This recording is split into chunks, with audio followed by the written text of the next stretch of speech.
vegetal que va para exportación bajo la normativa kosher, que es la normativa de los países judíos. Y este producto había que enfriarlo de 90 a 18 grados, pero es un producto nuevo, es un aditivo alimentario.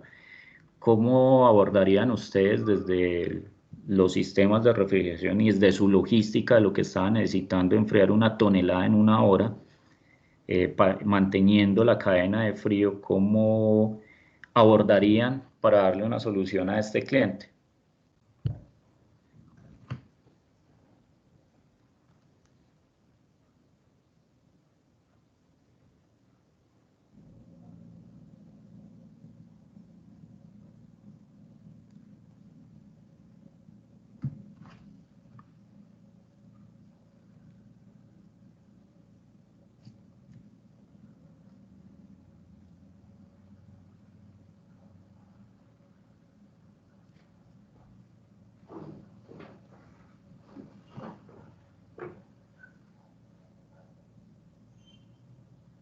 Cualquier idea es bienvenida. La idea es que podamos como interactuar un poquito ya que no estamos en el salón de clases y es un poco distinta la interacción.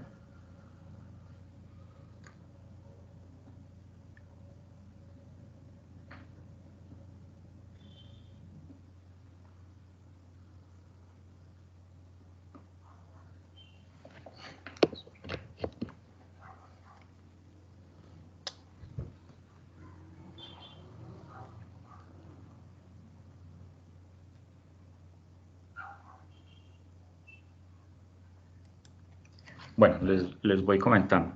Eh, la logística de este cliente era que cada hora él sacaba una tonelada y esa tonelada había que enfriarla en una hora para poder que su secuencia de procesos se fuera manteniendo. Entonces, como es un producto nuevo que no estaba parametrizado ni registrado, lo primero había que hacer un análisis físico-químico de las características de este producto.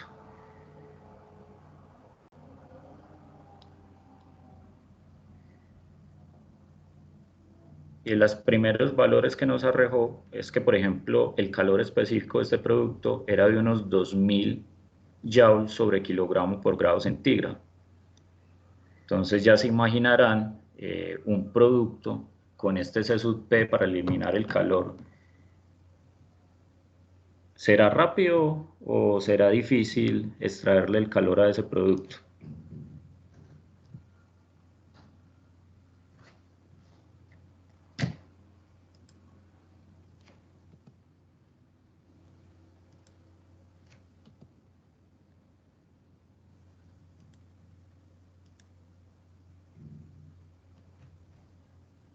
¿Qué piensan ustedes de un producto con ese C sub P?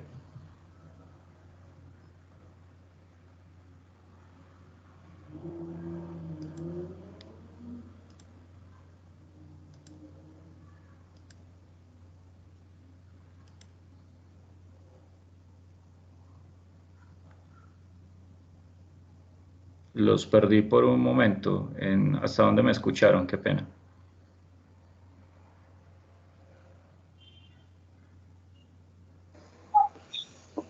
Estaba hablando sobre el CSUP del producto. Listo. ¿Qué creen ustedes que cómo podemos abordar para darle una solución a este cliente y que su cadena logística a la velocidad que necesita el producto, cómo podríamos empezar a afrontarlo?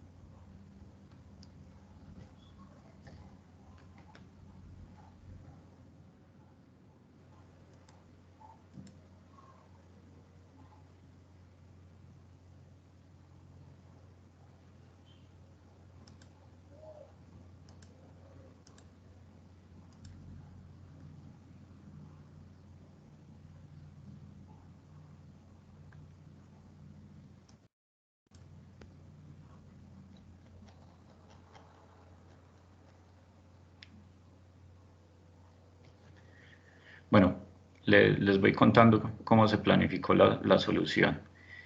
Eh, la solución fue crear un banco de pruebas donde inyectando aire a unas determinadas velocidades y con unos sensores en superficie, en centro y en puntos intermedios medidos a diferentes distancias, podíamos calcular con un caudal de aire cómo era su proceso de velocidad. Primero se hizo un modelamiento matemático tratando de encontrar el coeficiente convectivo de este producto. Se hizo el análisis bajo eh, el modelo de enfriamiento por convección por aire forzado y vamos encontrando para cada punto del producto cómo era su curva de enfriamiento, cómo íbamos encontrando esos valores y la velocidad que se pudiera enfriar. Y haciendo variaciones en las temperaturas del aire que circulaba alrededor. Entonces ahí ya nos sale un modelo matemático con el cual podemos decir cuáles son los requerimientos de temperatura del aire, de velocidad del aire, de presión estática de ese producto, porque el producto era en forma de un cilindro, como quedaba empacado, y con esa información ya nos podíamos trasladar hacia qué equipos hay disponibles en el mercado que nos dieran esos parámetros. Entonces miren que la solución a ese problema de velocidad de producción que se le estaba convirtiendo en un problema logístico al cliente, no lo abordamos directamente desde un diseño mecánico, sino que lo abordamos desde una solución partiendo de las propiedades del producto y el comportamiento térmico, sus curvas termodinámicas para ese producto.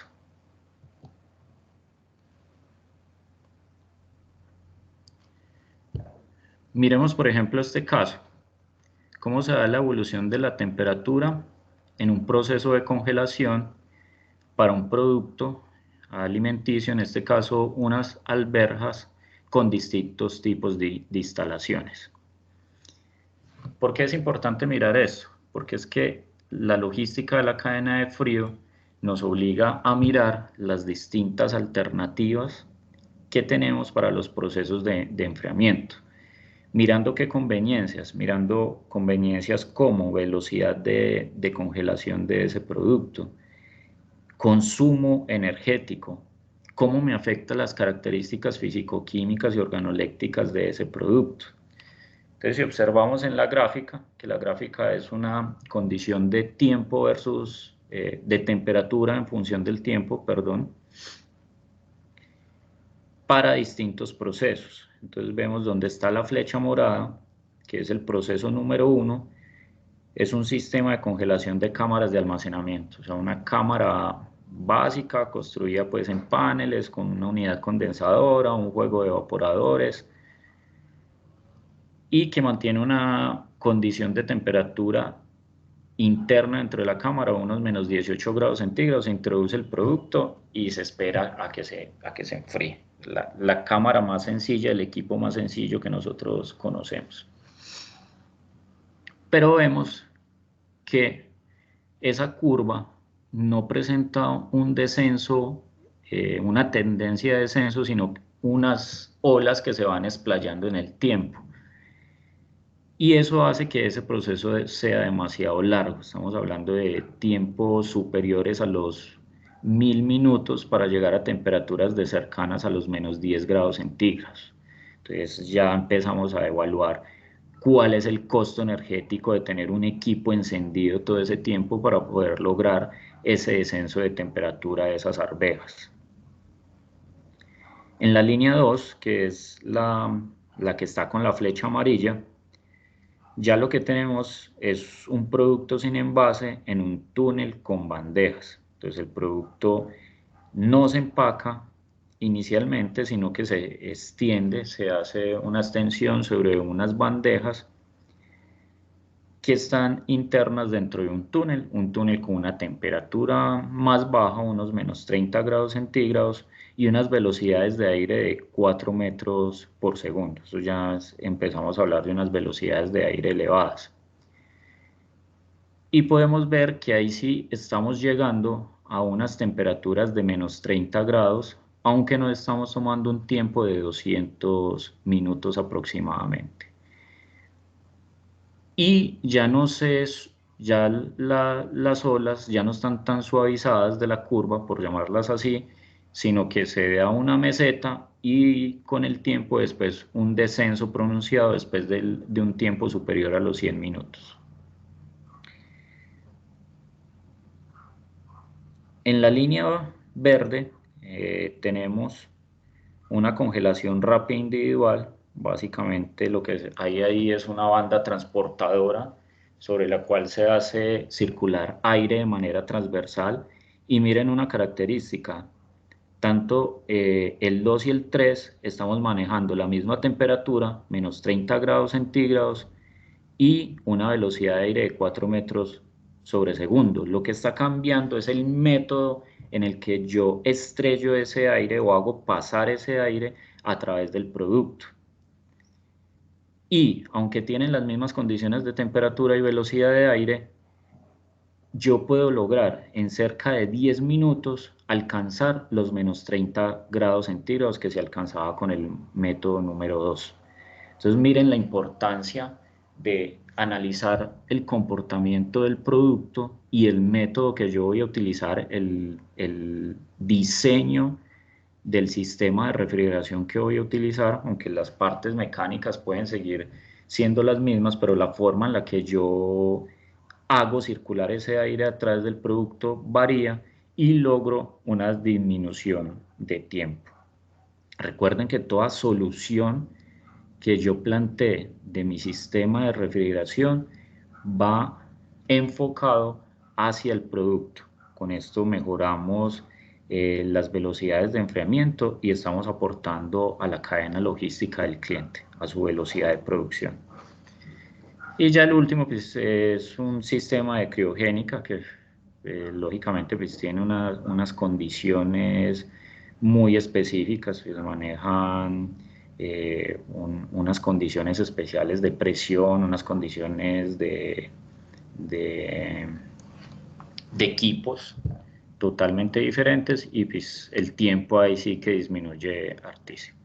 Lo importante de esta gráfica es que rescatemos que dependiendo del tipo de proceso que yo quiero emplear, voy a lograr unas condiciones en temperatura y unas condiciones en velocidad de descenso de esa temperatura del producto.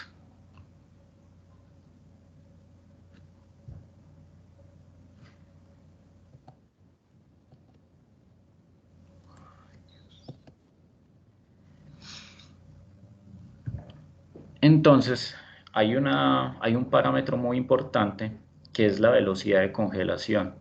Esta velocidad de congelación está definida como la velocidad media de congelación de una masa de alimento. Es la razón entre la mínima distancia de la superficie hasta el centro térmico y el tiempo transcurrido desde que la superficie alcanza 0 grados centígrados hasta que el centro alcanza los 5 grados centígrados por debajo de la temperatura inicial de la formación del hielo, siendo la profundidad medida en centímetros y el tiempo en horas.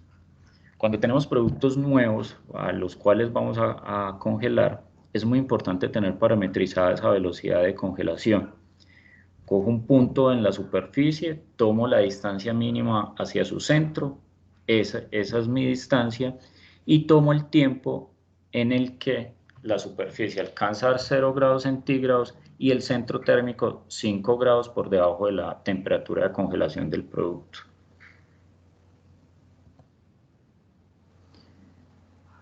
Vamos a mirar este video en el cual vemos la importancia de los procesos de congelación en la cadena de producción del pescado. Vemos cómo se imparten unas soluciones desde equipos y cómo en cada parte de la cadena logística se selecciona un equipo específico para garantizar una frescura en el producto, garantizar una buena presentación, que pues, el proceso de escamación del pescado siga teniendo la piel unas características de brillantez óptimas y que sea un producto que llegue inocuo al consumidor. Porfa, voy a poner el video y alguien que me confirme si escuchan el audio. Somos Bond de México y somos sinónimo de frío. Una empresa orgullosamente mexicana con más de 25 años innovando para que el mundo disfrute de los beneficios del frío. Te mostraremos cómo Bond está presente en toda la cadena de frío, una cadena de vida, y cómo nuestros productos conectan con historias reales. Eslabones que permiten que los productos agrícolas, pesqueros y cárnicos lleguen a tu mesa frescos. Empecemos con la pesca, en el bello puerto de Veracruz. Mi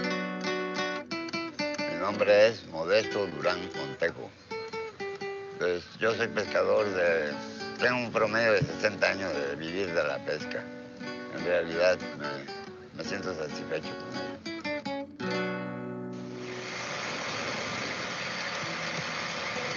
Un pescador tiene que ser fuerte. Un pescador es valiente. Un pescador en realidad es paciente. Lo más importante, agradecido con el mar. Nos vaya bien o nos vaya mal.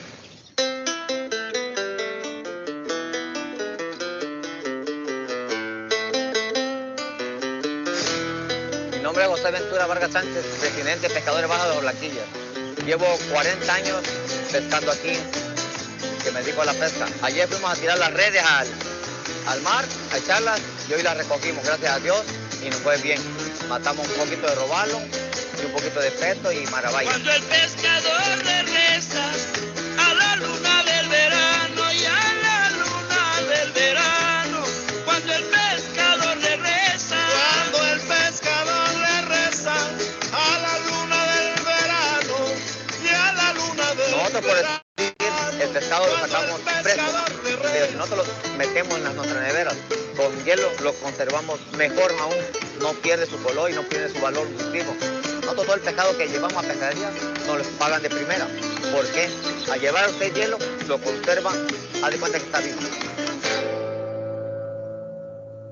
La cadena somos todos.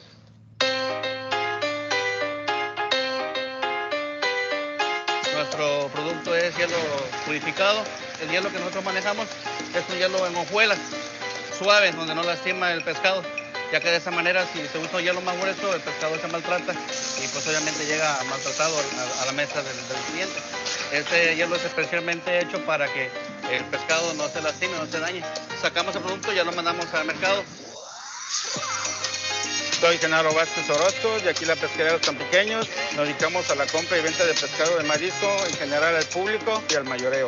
Nuestro negocio es familiar, depende de 20 personas que dedicamos a esto. Para el proceso de almacenamiento para congelación recibimos el pescado en buen estado. De allí se pesa y se checa la calidad del producto, que sea la talla indicada para guardarlo. Entonces de allí se recibe, se mantiene el producto fresco, mantenido a tiempo ambiente para que se le vaya quitando el calor. Se pone agua con hielo, bien fría, que esté a unos 5 grados, y de allí entra ya al cuarto frío, a la cama frigorífica. De allí se mantiene 72 horas en la congelación estable. Luego de ahí va un proceso de que se llama deglaciado. Allí se deja y luego ya se empaca. Y es el proceso que se debe de llevar para mantenerlo congelado. Si un producto está en mal estado, no se puede meter a congelación. ¿Por qué? Porque es mala para la salud y se a varias personas. Soy transportista de productos perecederos y soy un eslabón de la cadena de frío.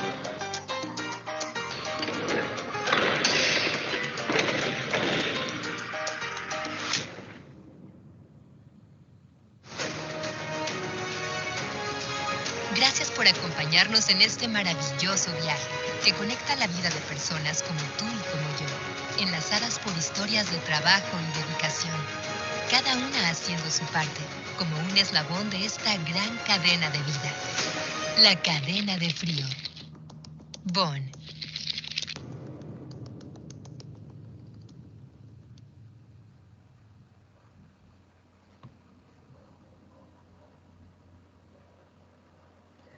Bueno, algo muy importante para rescatar de este video y de los otros que hemos visto es que aunque nosotros nos debemos de volver muy técnicos en nuestra especificidad, que es el diseño de los sistemas de refrigeración, a la par debemos entender muy bien lo que son los procesos y el mercado sobre el cual nosotros intervenimos con estos sistemas. Esta compañía, es una compañía mexicana, ha entendido muy bien ese proceso y ha hecho un proceso de inmersión para conocer cómo son las dificultades o cómo son los requerimientos que se tienen en cada punto de la cadena de producción y poder intervenir con unos equipos, con unos sistemas de refrigeración idóneos y adecuados, desde su tamaño, desde sus capacidades térmicas, desde su configuración, desde su estructura, de su parte constructiva, para poder llegar a estos clientes y darles unas soluciones efectivas.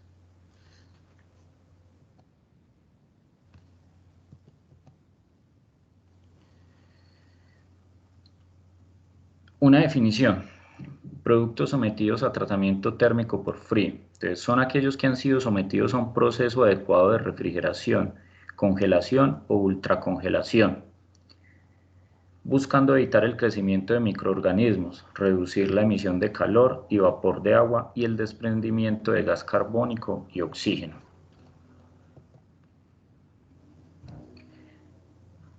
¿Esto para qué? Si miramos en esta gráfica, vemos que cada tipo de alimento tiene unas condiciones ideales de almacenamiento para poder lograr su conservación. Si vemos en esta gráfica, hay una escala de más 18 grados hasta menos 20 grados, y dependiendo del tipo de producto, hay un rango específico al cual se debe almacenar. Estas son las recomendaciones de temperatura y que se deben de verificar con las normas para cada país. Generalmente pues, las temperaturas son muy similares, pero sí hay que hacer la corroboración con la norma del país donde se esté implementando el sistema de refrigeración, cuáles son las condiciones de almacenamiento que se están pidiendo. Una tabla con un resumen básico de temperaturas para cada producto. En la columna de la izquierda, en la primera, vemos el tipo de productos seccionados de acuerdo a la tipología, sean hortalizas, sean frutas, carne, productos cárnicos o productos lácteos, la temperatura de almacenamiento recomendada y la humedad relativa a la cual se debe almacenar. Recuerden que el parámetro de humedad relativa es muy importante en los productos alimenticios, no solo con poner la temperatura ideal a la que se debe conservar es suficiente, sino que se debe parametrizar muy bien la humedad relativa. Como pueden ver, por ejemplo, para un caso como los limones se diseñan cuartos que operen a 11 grados centígrados hasta unos 15 grados centígrados y con unas humedades relativas de 86 a 88. En Bucaramanga hay una zona de producción de limón para exportación, de limón Tahití muy importante. Fui una vez a conocer ese caso, ellos ya tenían unos cuartos listos para instalar y iban a operar a unas condiciones, lo que les habían diseñado, un cuarto de enfriamiento para operar de 0 a 5 grados, como es lo que generalmente se hace. Cuando llegué yo y revisé las especificaciones, inmediatamente les dije, no, esas condiciones a las cuales está diseñado ese cuarto no son las ideales para este tipo de producto, y se hicieron las correcciones desde el diseño. Entonces hay que tener muy en cuenta para el producto al cual nos estén contratando para generar la solución del sistema de refrigeración, a qué condiciones las debemos diseñar. Por ejemplo, para un producto lácteo, un yogur, se debe ideal de 5 a 10 grados centígrados, pero ahí ya estamos utilizando unas humedades relativas bajas. Para el caso de los helados, por ejemplo, ya estamos hablando de temperaturas de congelación ideales de unos menos 20 grados a unos 25 grados centígrados, también con unas humedades relativamente bajas. En los helados les doy un consejo: revisen muy bien la concentración de grasa de ese helado. Si son helados muy cremosos que tienen una alta concentración de grasa, ideal que lleven esas temperaturas a unos menos 27, menos 28, hasta unos menos 30 grados. Eso le da mayor textura y suavidad a la crema. ¿Hay alguien del grupo que trabaje de pronto con helados o con cremas que nos pueda?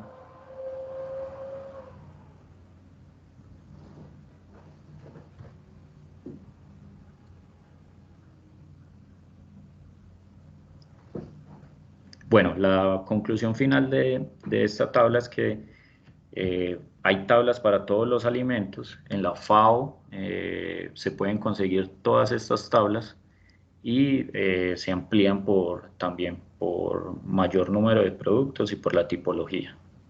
Entonces pueden consultarlas ahí. Eso es de libre consulta.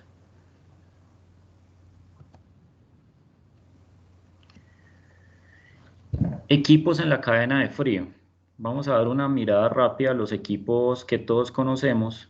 Lo importante es mirar esos equipos en qué punto de la cadena logística de frío son ideales. Bueno, aquí tenemos el primer equipo, que es un generador de escamas de hielo. Como vimos en el video que acabo de pasar, los pescadores se llevaban bloques o escamas a la mar en sus lanchas o en sus botes pesqueros. Para mantener la frescura, inmediatamente se hace la pesca del producto.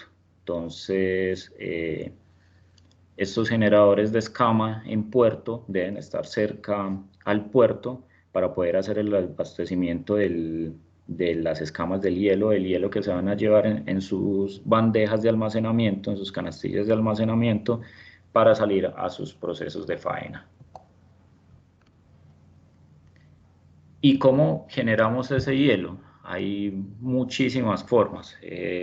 Esos equipos son equipos pequeños para bajas demandas, pero también hay equipos con una gran especificidad en compañías. Vamos a mirar un video donde hay una planta de producción de hielo. Quiero que observen muy bien el montaje de esta planta. Son unos equipos muy bien diseñados y que prestan una solución efectiva a ese proceso de logística del hielo para los procesos de faena, de pesca.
Bueno, como vieron en el video, con referencia a lo que habíamos hablado ayer en las certificaciones de instalación, ¿qué notan ustedes de esta planta que cumple o no cumple de acuerdo a esos requerimientos?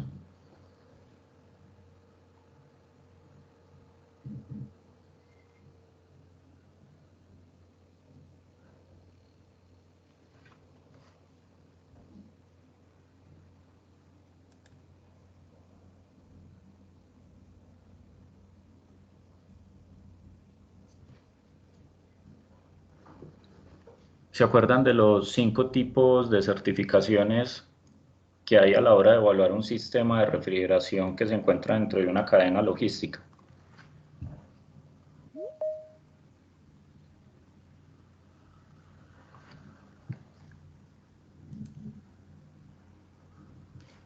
¿Quién me las puede recordar?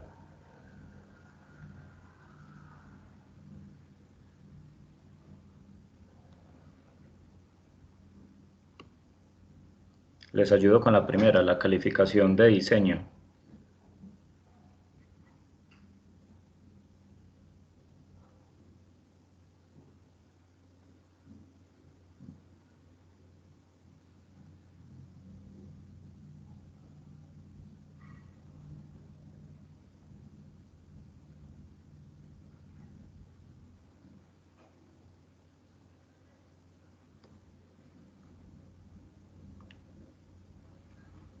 ¿Sí? ¿Alguien?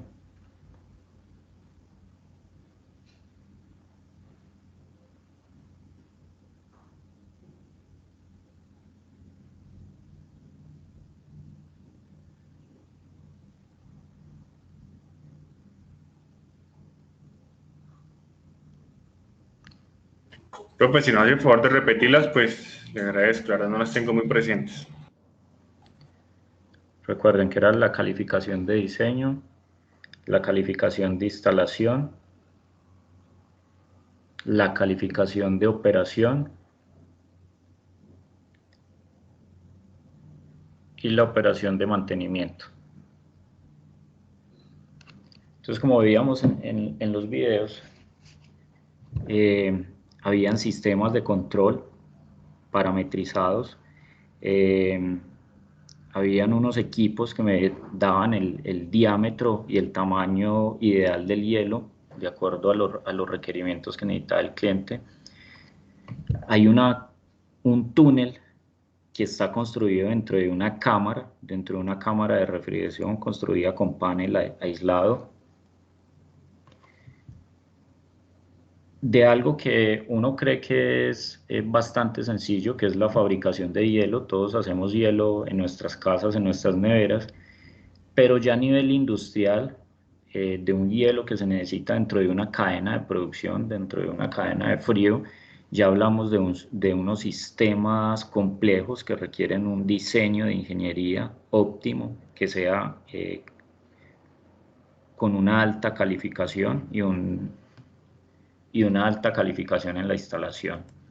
Equipos para producción de frío hay de distintas capacidades, como vemos en las fotos, hay de distintos tamaños y distintas presentaciones, en escama, en cubos, hielo, etc. Este video es corto. Esta es la planta de producción de hielo más grande que hay en el mundo, es la más grande de Europa y la más grande del mundo. Quiero que detallen en este video los sistemas de control que tienen. Nosotros hablamos que para tener una certificación ideal de un sistema de refrigeración en la cadena logística se deberían de tener sistemas de respaldo. Ellos tienen sistemas de respaldo. Vamos a mirar el video y lo analizamos en cada uno de los elementos.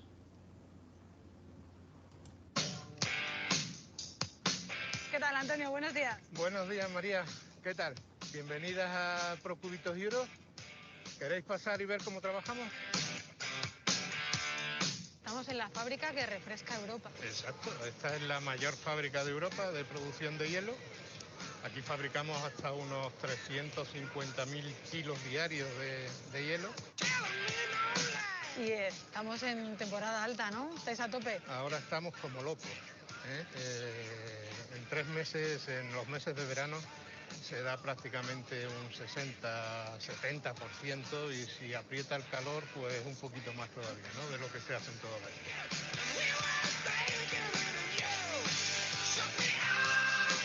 Toda la vida, desde el principio de la planta, desde que se empezaron a montar las primeras máquinas y se sacaron los primeros cubitos. Pero yo me encargo de que la producción salga bien, que el producto sea bueno, salga cerradito, bien cortado. Que ahora está todo automatizado. Sí, ahora está todo ya más automatizado, ya hemos crecido con 3, ya tenemos 10, teníamos un robot, ya tenemos 3 robots. Toma María, ahora hay que ponerse esto para entrar a visitar la planta. ¿Qué tienen de especial vuestros cubitos de hielo? Son cerrados, son transparentes, no son opacos, que eso al cliente no le gusta. Un cubito opaco, un cubito blanco no gusta. Nosotros tenemos un sistema de filtración que tratamos el agua. Medimos cloro, pH, conductividad. Siempre tenemos un depósito de agua tratada de 50.000 litros para, en caso de alguna avería, poder trabajar 3 horas, por ejemplo, no mucho más. Porque el consumo nuestro de agua es muy elevado. Estamos en torno a los 18 metros cúbicos a la hora. Porque al día, ¿cuántos cubitos de hielo salen de aquí? Al día fabricamos en torno a 4 millones de cubitos de hielo diarios.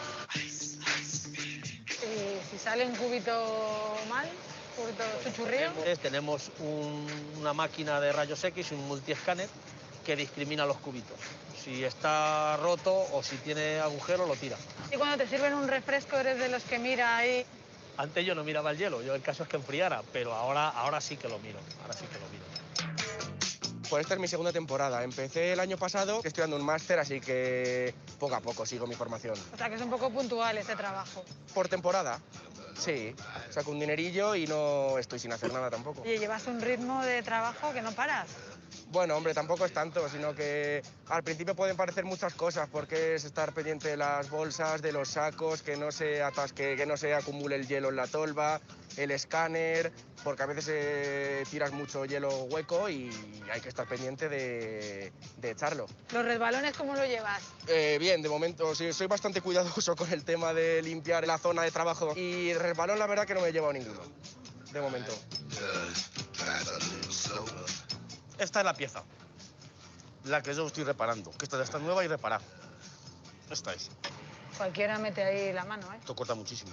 ¿Tú eres el jefe de mantenimiento? Sí. ¿En qué consiste tu trabajo? Pues es principalmente en reparar toda la maquinaria aquella que se estropea, problemas eléctricos, pequeñas averías.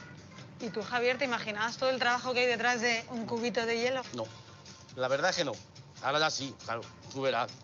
Pero la verdad es que yo no pensaba que iba a ser tanta maquinaria para hacer un cubito de hielo. Es lo sorprendente. A ver, aquí la época fuerte es en verano. Entonces sí, a partir de marzo, abril, empieza a subir el trabajo, se nota bastante.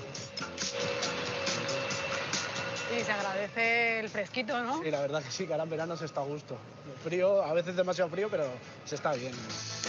Yo aquí estoy de carretillero. Estoy, digamos, al final de la línea de producción. Aquí es la zona de robots, se salen los palés hechos y yo, digamos, ya al final los cojo, pongo la etiqueta correspondiente y lo guardo en su correspondiente calle.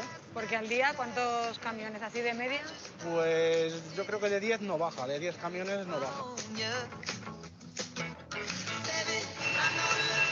Alberto, gracias por enseñarnos vuestro trabajo. Adiós, adiós.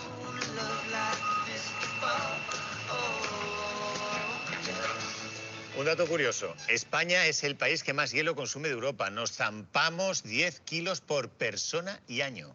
Que nos gusta el agua fresquita, vaya. Y lo que no es el agua, también fresquito. Y el café. Yo lo dejo ahí. Vamos a por más empleo. En este tipo de planta, nosotros como diseñadores y constructores de sistemas de frío, ¿en qué parte intervenimos?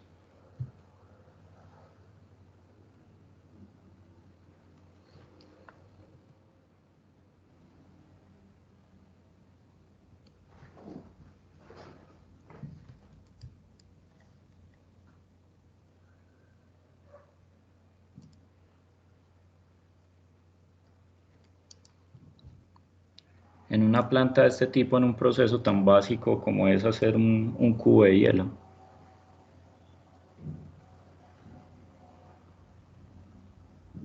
Como la selección del equipo que enfría el hielo, que enfría el agua para hacer el hielo. Sí, ahí intervenimos. ¿En qué más?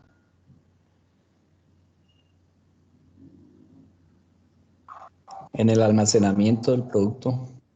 En el almacenamiento vimos que hay un cuarto con unos rack, un cuarto puede tener tranquilamente 10-12 metros de altura ese cuarto. Se alcanza a observar que hay casi 5 o 6 líneas de rack. Ya se imaginarán el tamaño de un cuarto de estos. ¿En dónde más?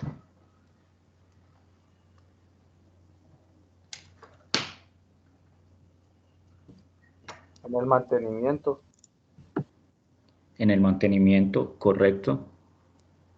Vimos que el personal que estaba ahí de mantenimiento tenía que supervisar. Él mismo dice que no se imaginaba que hacer un cubito de hielo era un monstruo de planta.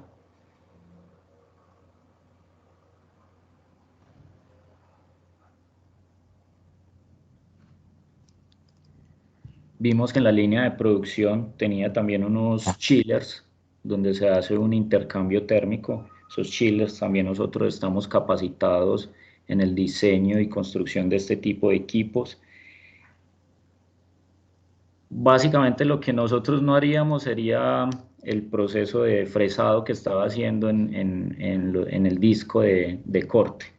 Entonces, en un 80-90% intervenimos nosotros en el proceso de diseño y construcción de una planta de estas características. Esto para recalcar de que debemos de tener un conocimiento muy, muy claro de cómo son los procesos de producción de cada producto para impactar de manera adecuada con nuestros sistemas de refrigeración en la cadena de producción. Continuando con los equipos de la cadena de frío, esto lo conocemos todos. Aquí hay un ejemplo de un evaporador. Son los equipos pues, que van dentro de la cava. ¿Qué es rescatable acá? Ideal que todos traigan su sistema de drenaje con sistemas de acople, drenajes que hay que sacar con tubería fuera del cuarto, motores con conexiones de 100, 110 o 220 voltios, en equipos mucho más robustos de evaporadores se tendrán otro tipo de voltajes. Los diámetros que son variados dependiendo del motoventilador que utilicemos. Unos gabinetes fabricados en lámina galvanizada. Los hay en el mercado en lámina galvanizada, los hay también en acero inoxidable, aunque estos tienen un costo elevado, aunque dependiendo de la aplicación pues se hace necesario, o recubrimientos de otras películas como vamos a ver en uno más adelante. Este por ejemplo tiene un acabado en pintura electrostática. Ideal que tengan para nuestro buen servicio un fácil acceso a la caja de conexión y una bandeja basculante que permita los servicios de mantenimiento. Esto ustedes saben que constructores y proveedores de evaporadores hay miles de marcas, pero sí es importante examinarlos que tengan unas características mínimas básicas de diseño que faciliten su instalación y su operación. Créanme que me he encontrado con unos evaporadores en el mercado que va a hacerles un proceso de mantenimiento, básicamente hay que desbaratar el evaporador y volverlo a armar. Entonces, muy atentos con este tipo de elementos. Si ya hablamos de procesos de túnel, pues necesitamos otro tipo de evaporadores, ya no este tipo de evaporadores convencionales, sino necesitamos evaporadores que se conocen en algunos medios como evapores de pedestal o evaporadores para túneles de enfriado. La única diferencia es que son equipos más robustos y equipos con unos motoventiladores de gran caudal y de gran empuje. Aquí trabajamos netamente en regímenes turbulentos, nada de flujos laminares y con unas grandes capacidades.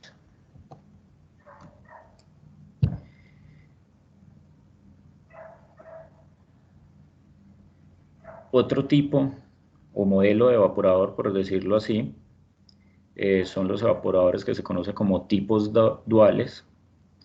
¿Qué características tienen estos? Como todos sabemos, succiona por los ventiladores. Este ya no es impulsión a través de los ventiladores, sino que es un arrastre. Se hace el intercambio térmico entre el serpentín igual que los otros, pero el aire sale en un flujo laminar a través de las salidas laterales del serpentín. ¿Por qué es importante conocer esto? Para conocer su aplicación. Estos son los ideales y los recomendados, por ejemplo, para las salas de desposte o salas de procesamiento refrigerado como salas de camarones, donde se hace el descascarillado del camarón. ¿Por qué creen ustedes que estos son los ideales para este tipo de salas de proceso y por qué los debemos emplear ahí?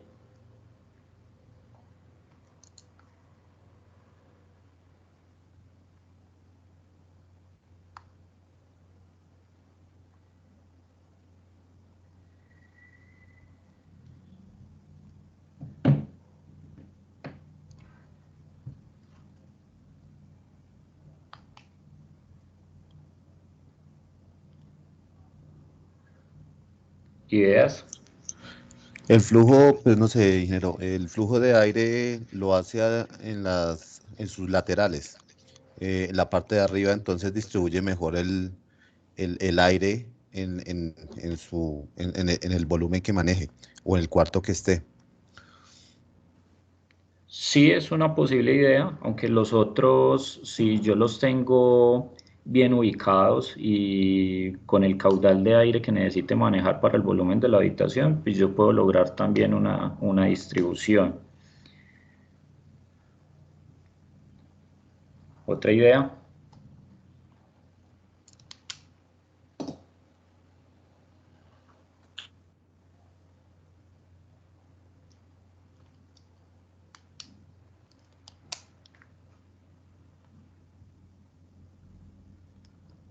Por su diseño y su instalación hay un mayor cubrimiento del frío a una menor velocidad del aire. Sí, eso es una de las soluciones por las que se utiliza. Este tipo de evaporadores yo lo puedo llevar hasta 6 y 8 motoventiladores, lo puedo conseguir en el mercado. Ocupa una gran longitud. Las salas de proceso generalmente son bandas transportadoras donde yo coloco el material que voy a procesar. Va pasando por unos puestos de trabajo, o sea que son salas longitudinales básicamente en su diseño, y logro cubrir una mayor distancia. Y como estoy trabajando, recuerden, con regímenes laminares de aire, o sea, yo no tengo un aire que se va a desplazar a unas grandes distancias y a unas grandes velocidades, logro cubrir con su geometría, con su tamaño, una mayor distancia lineal dentro de la sala. Otra razón, hay una razón que ni siquiera es geométrica ni térmica.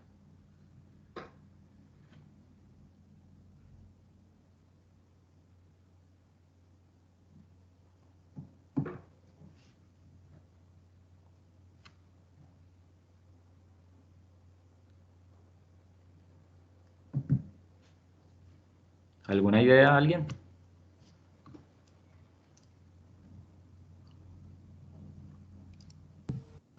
Que no, el tiro directo no va directo el tiro de aire no va directo hacia el personal, ¿no? Como son salas de procesos. Correcto. Y eso está con una norma de salud ocupacional. Miren, nosotros somos diseñadores de sistemas de refrigeración. ¿Qué tenemos que ver con normas de salud ocupacional? Sí tenemos que ver. Como acaba de decir el compañero, me disculpa que no di tu nombre porque tengo la pestaña de la sala minimizada. Por norma, yo no puedo exponer a los trabajadores a velocidades de aire elevadas, ¿sí? No puedo, por encima de velocidades de 2 metros por segundo, yo no lo puedo exponer. Básicamente, el operario debe estar expuesto a las velocidades de aire que me da un aire acondicionado. Entonces, ya estamos hablando de regímenes laminares demasiado bajos. Pero, aún así, yo por norma también debo garantizar que haya mínimo 7 grados, máximo 10 grados centígrados de ese aire. Entonces, por norma de salud ocupacional, yo no puedo utilizar unos flujos de aire elevados para poder lograr esas temperaturas rápidamente, sino unos flujos de aire en régimen laminar que únicamente los consigo con este tipo de equipos. Entonces, miren que conociendo las necesidades y las especificaciones que me piden para una sala de proceso, yo debo adecuar o seleccionar adecuadamente el equipo para ese tipo de proceso.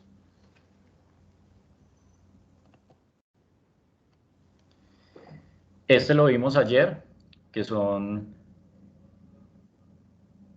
los evaporadores de pedestal, como se llaman acá, o sistemas FBA para los túneles de enfriamiento, donde ahí sí hago exactamente todo lo contrario. Ya estoy trabajando en un régimen totalmente turbulento que vence unas presiones estáticas elevadas, y lo que hago es succionar aire a unas velocidades grandes. Y miren esta aplicación. Miren ese tipo de evaporador. ¿Ustedes por qué creen que está ese evaporador así verde? ¿Por comercio o porque les pareció más bonito ese color que el blanco que vemos en todas partes?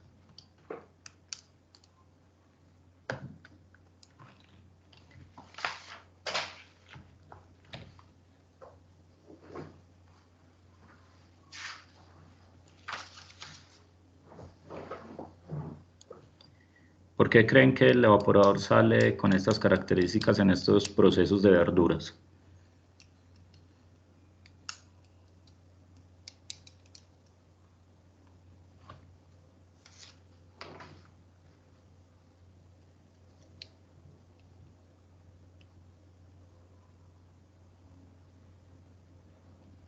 Pues yo creo porque se va a tender a manchar, profe, o algo así.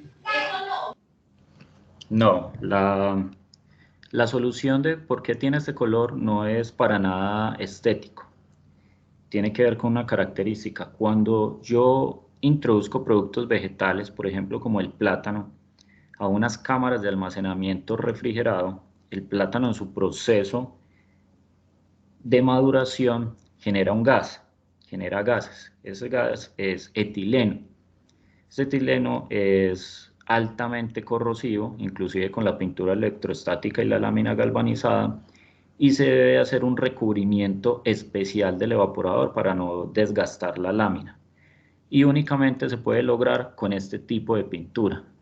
No es por el color, ni porque no se vaya a ver bonito, ni se vaya a ver manchado, sino que este recubrimiento es un químico, es una pintura con un químico especial que no permite ser atacado por estos gases. Entonces miren que dependiendo del producto que vayamos a almacenar, también tenemos que mirar otras características químicas en la atmósfera que me genera ese producto en los cuartos de almacenamiento. Entonces, vuelvo y repito, yo soy muy recalcitrante en esto. Siempre hay que pensar en el producto. Como habíamos dicho, no solo en sus características organolépticas de mantener sus condiciones de calidad, sino que en este caso el producto nos genera un perjuicio hacia nuestros equipos y debemos encontrar la manera de aumentar la vida útil o de proteger estos equipos. Profe, y si utilizamos lámina de inoxidable, ¿qué tal se comporta con ese proceso cuando almacenamos estos vegetales que botan de etileno? Lógicamente, el acero inoxidable genera una mayor resistencia que la lámina galvanizada con pintura electrostática. Da una vida útil mucho más larga. sino que lo que se trata, inclusive con esta pintura, ella en cierto modo absorbe o hace que ese gas se desnaturalice, ¿sí? No solo es barrera, hace que se controlen esos niveles de gas dentro del cuarto.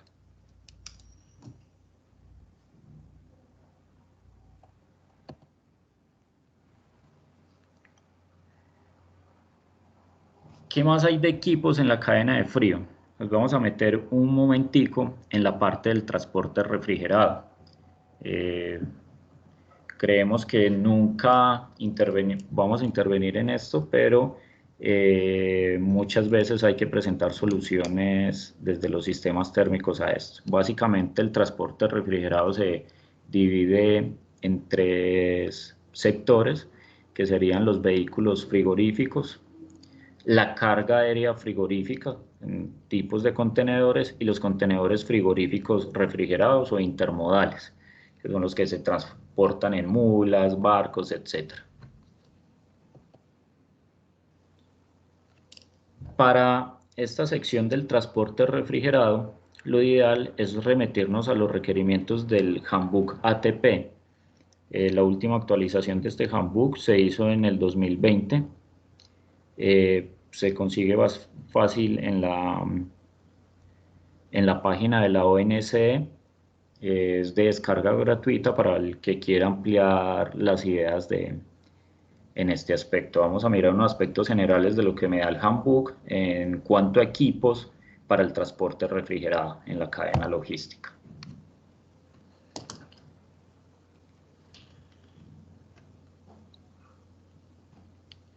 Entonces me dice que debe haber una clasificación de estos equipos desde el punto de vista mecánico, dependiendo del equipo. Entonces, el equipo aislado con su propio aparato de refrigeración o servido junto con otras unidades del equipo de transporte por dicho aparato, que puede estar equipado o con un compresor mecánico o con cualquier otro dispositivo de absorción de ese calor. El aparato deberá ser capaz, con una temperatura exterior media de más o menos 30 grados centígrados, de bajar la temperatura dentro del cuerpo vacío y luego mantenerla continuamente. Y me hace una clasificación, me dice que hay equipos clase A, clase B, clase C, clase D, clase E y hasta la clasificación F. Y se clasifican de acuerdo al rango de temperatura en el cual va a operar. Por ejemplo, la clase va desde los 12 a los 0 grados y una clase, por ejemplo, la E, va a temperaturas inferiores a los menos 10 grados.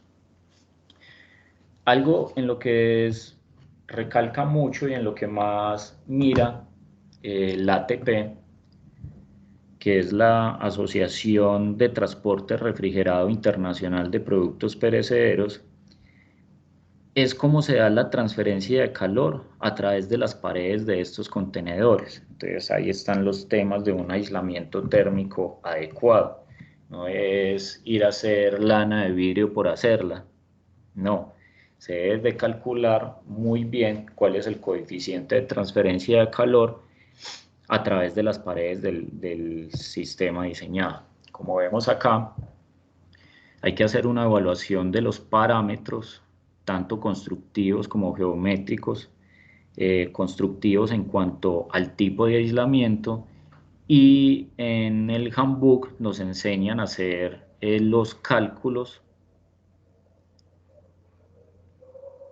referentes a la transferencia de calor y referentes a las condiciones de espaciamiento geométrico que se deben de tener. Entonces, como les digo, el libro es de acceso gratuito y se pueden encontrar para cada tipo de diseño cómo se deben hacer estos cálculos.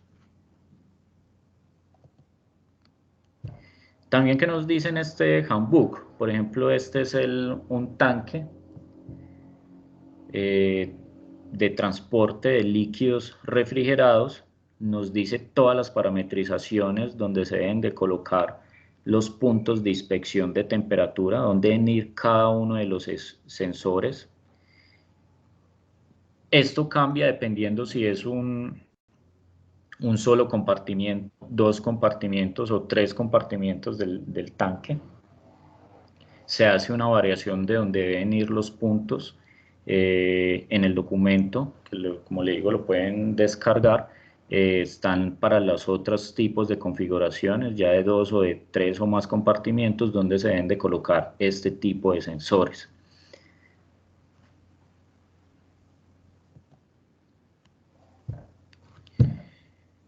Y por ejemplo, para lo que es más conocido para nosotros, un contenedor de unos 20 pies, que es el contenedor refrigerado que nosotros vemos en los trucks, en los camiones, los famosos Thermo-King. ¿Cómo se debe hacer la validación y cómo se debe hacer la separación de cargas térmicas? Por ejemplo, este es un caso especial donde ese mismo contenedor se separa en 3 compartimientos.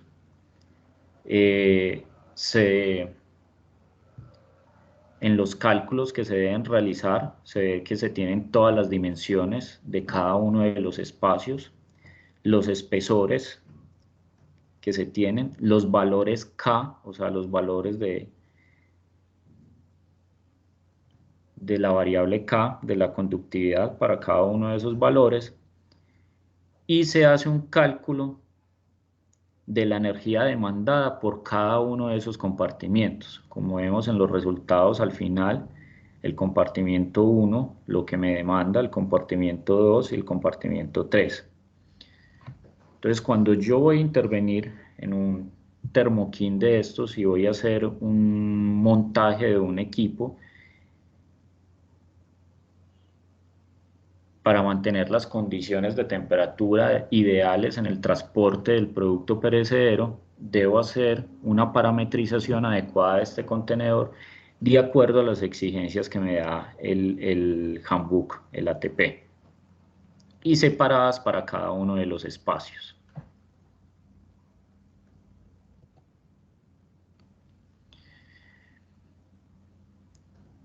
Aunque no es un equipo, pero sí es un elemento indispensable en el transporte,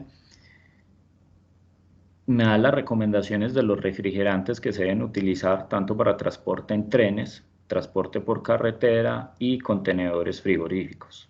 Los usados en la actualidad son el 134A, el 404A y el 22, que todos sabemos que ya sale del mercado, y los refrigerantes alternativos, que son los que vienen hacia futuro, que son el R744, el HFC, un hidrofluorocarbonado 452A, de la misma familia el 513A, y en los HC el 290. Esto es una información extraída de la ONU, de la sección de medio ambiente de la ONU, sobre los refrigerantes que se deben utilizar en los equipos de enfriamiento para transporte de productos perecederos.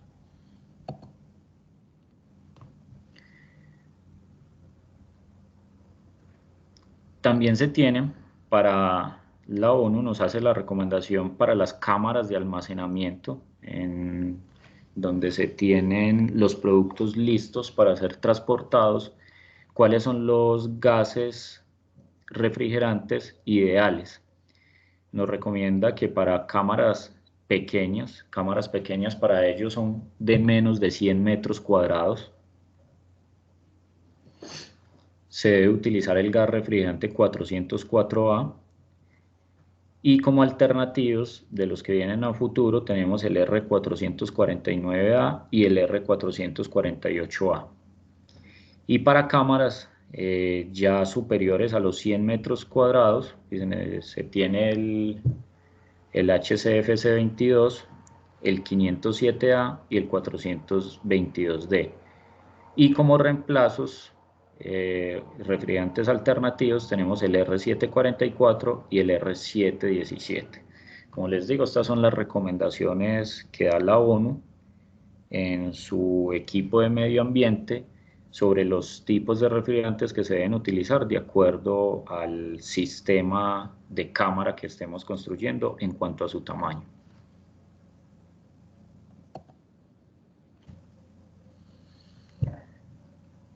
Para transporte vehicular, pues tenemos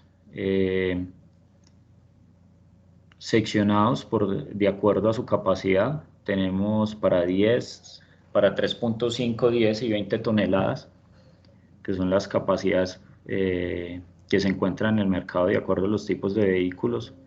Para 3.5 toneladas, que es aproximadamente unos 15 metros cúbicos, recomiendan trabajar el R134A o el R404A.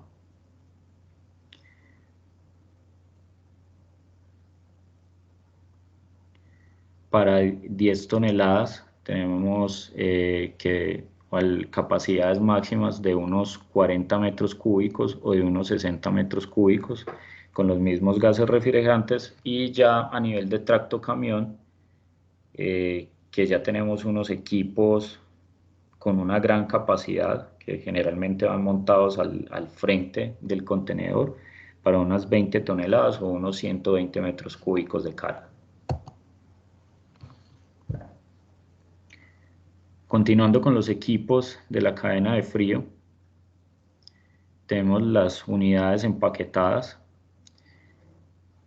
Lo importante de estas unidades es que me van a permitir una modulación de la capacidad en función de la demanda de frío. Entonces, esto es para sistemas donde requiero grandes cantidades de retiro de carga térmica, unos valores de BTU hora elevados, pero que tienen variaciones en esa carga. Estos son el tipo de equipos ideales. Estos equipos siempre deben ir acompañados de un monitoreo remoto. Son equipos que son susceptibles a fugas grandes, entonces siempre se debe tener un monitoreo remoto. Estos equipos, por su modulación, van a permitir variar el consumo eléctrico, entonces a la larga voy a tener consumos eléctricos mucho más bajos que con un sistema tradicional. Me permite mover volúmenes de aire mucho más elevados y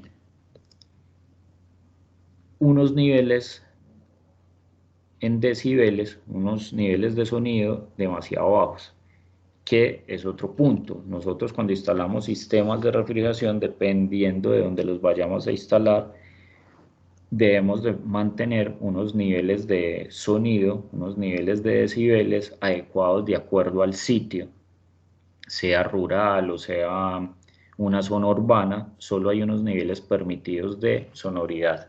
Entonces, esto también lo tenemos que evaluar a la hora de seleccionar el equipo que vamos a instalar en nuestra propuesta del sistema de refrigeración.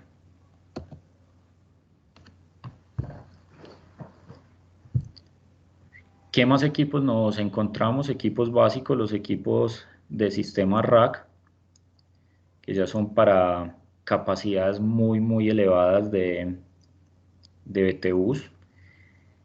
Manejan diferentes líneas.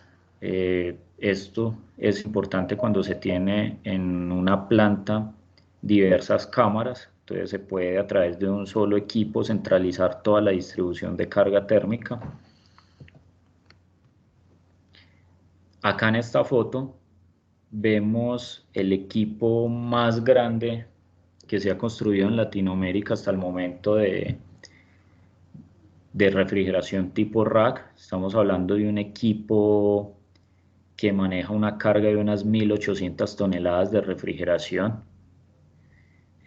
Miren, solo con el tamaño ya nos damos cuenta, 1.800 toneladas de refrigeración. Estamos hablando de unos cerca de 21 millones de BTUs hora, que eso en equipos pequeños, ¿quién me puede dar una magnitud de cuántos equipos se necesitarían?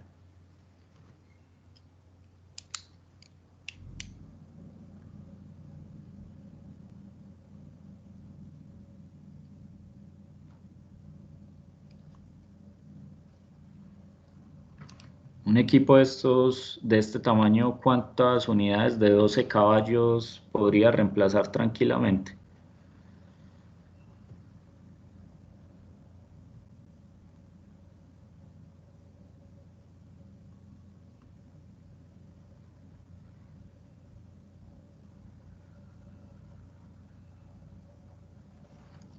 ¿Alguien de pronto tiene por ahí una cifra en la cabeza así rápida?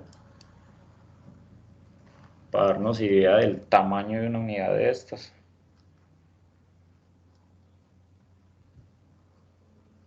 Para calcularlo como en compresores de qué capacidad más o menos. Porque No, depende de la cualquiera. capacidad. Digamos, por motor. ejemplo, de un compresor grandecito de 12 caballos.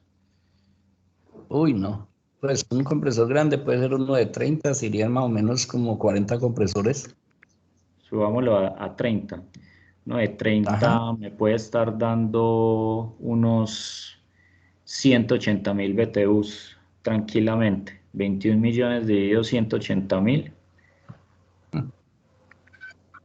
Estamos hablando de cerca de 70, 80 compresores. Entonces imagínense el tamaño y la capacidad de este aparato y lo que nos estamos ahorrando en espacio. Y si hablamos de 12 caballos, mucho más, serían unos 350 unidades condensadoras. Que eso sería ilógico una instalación de ese montón de unidades.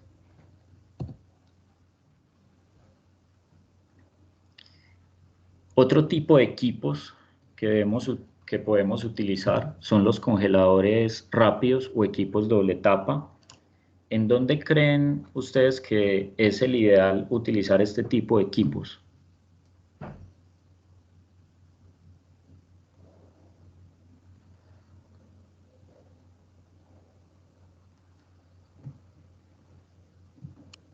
Repite la pregunta, por favor, profe. ¿En dónde creen que es ideal utilizar este tipo de equipos? ¿Qué sabemos nosotros de qué se logra con un equipo doble tapa?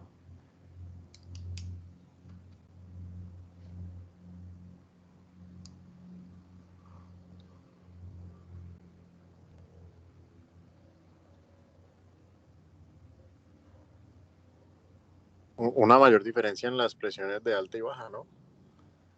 Sí, porque es básicamente un equipo doble tapa es que trabaja en ambas condiciones. Recibe una presión baja y después trabaja en una de alta presión.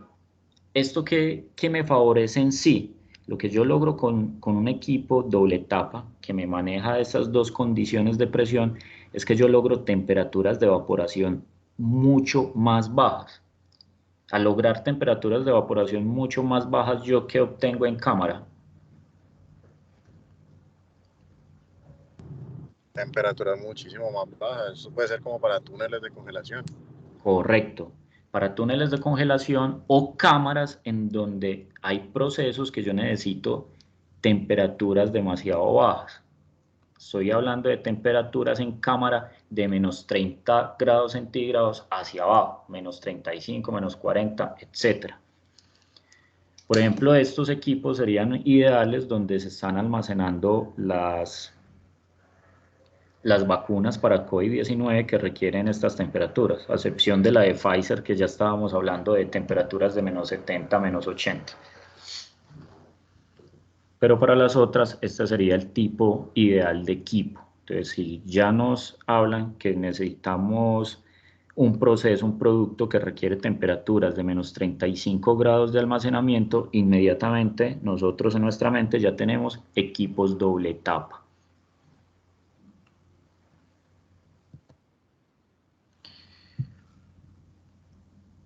Los condensadores remotos son otros equipos que necesitamos. Estos se utilizan cuando generalmente tenemos cargas térmicas elevadas, cuando por condiciones de espacio en la sala de máquinas no tenemos donde colocar la unidad condensadora completa, entonces colocamos solo el arreglo de motores y llevamos la unidad hacia una zona externa donde tenemos el espacio ideal para acomodarlo y que a la vez pues, nos favorece por las condiciones de temperatura el intercambio térmico.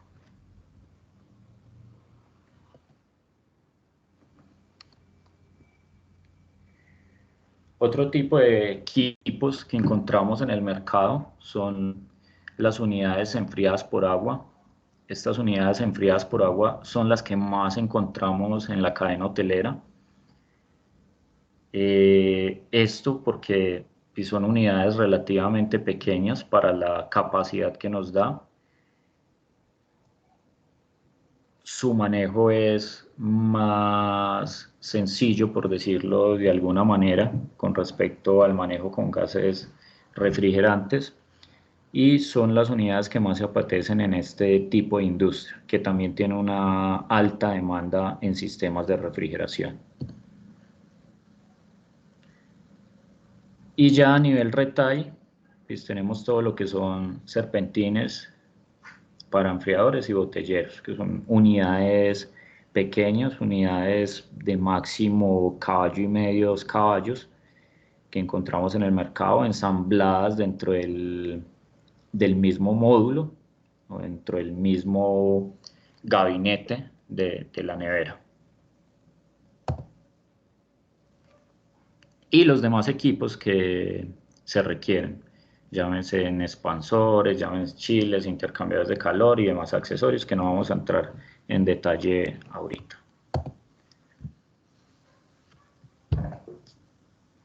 Entonces, como vimos, dependiendo del tipo de producto, vamos a buscar una solución ideal. Entonces, es muy importante tener claro cuáles son las categorías que existen en la cadena de frío.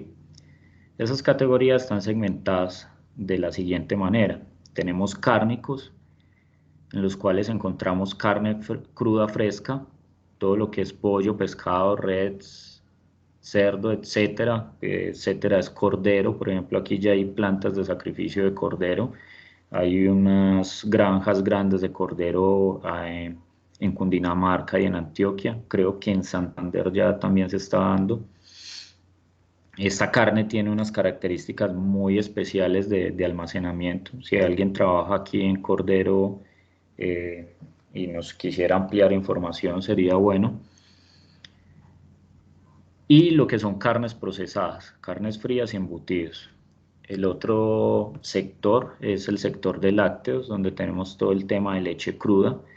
Como vimos ahorita, pues, hay una serie de contenedores para el transporte de esta leche que hay que parametrizar con sus sensores de temperatura, ubicados en condiciones, en las posiciones geométricas ideales. En las mismas fincas se tienen los tanques de almacenamiento, los tanques de residuo en planta y todas las condiciones que se debe tener de refrigeración ya en la planta de producción y de transformación de lácteos, que de los correspondientes derivados lácteos, yogures, quesos, etc. Frutas y verduras, ciertas frutas y verduras que requieren un proceso de maduración y conservación en temperaturas controladas. De lo que hemos visto ya sabemos que lo ideal es apenas se genera la cosecha, tumbar rápidamente la temperatura, que eso lo logramos con los túneles californianos o los túneles de enfriamiento rápido. Adicional a esto, debemos saber cuando ya estamos almacenando en cámaras qué tipo de producto es, si me genera gases, el tipo de evaporadores que debo utilizar. El tema de materias primas, algunas industrias requieren materias primas que cumplan con cadena de frío antes de ser procesadas. El ejemplo que les di hoy al inicio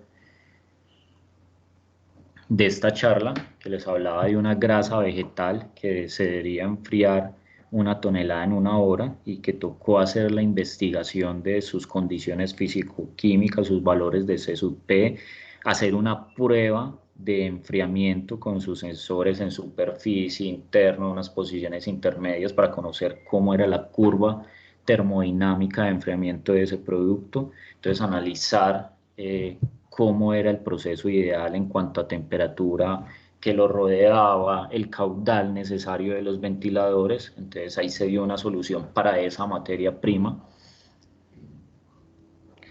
Los alimentos congelados, donde se incluye todo el tema de helados, algunas carnes para prolongar su vida útil como el pollo y el pescado, los alimentos precocidos y apanados, el tema de pulpa de frutas. Esto ya es que viene del proceso de transformación de vegetales, se hace el proceso de pulpas de frutas, también requiere un proceso de congelación.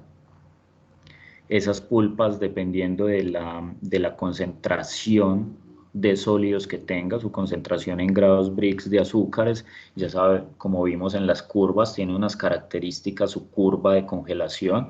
Hay que tener muy en claro cuáles son esa curva para seleccionar adecuadamente el equipo de refrigeración con sus velocidades de aire interna y a qué temperaturas lo debemos llevar.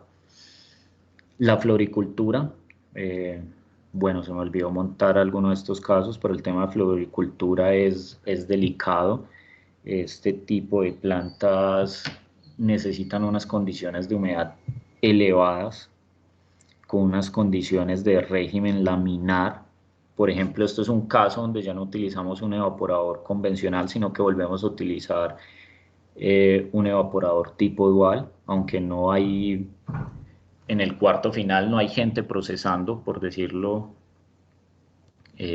continuamente, solo gente almacenando, pero por el tipo de producto no puede utilizar aire a regímenes turbulentos, sino que requiere un régimen laminar, entonces vuelvo a utilizar evaporadores duales.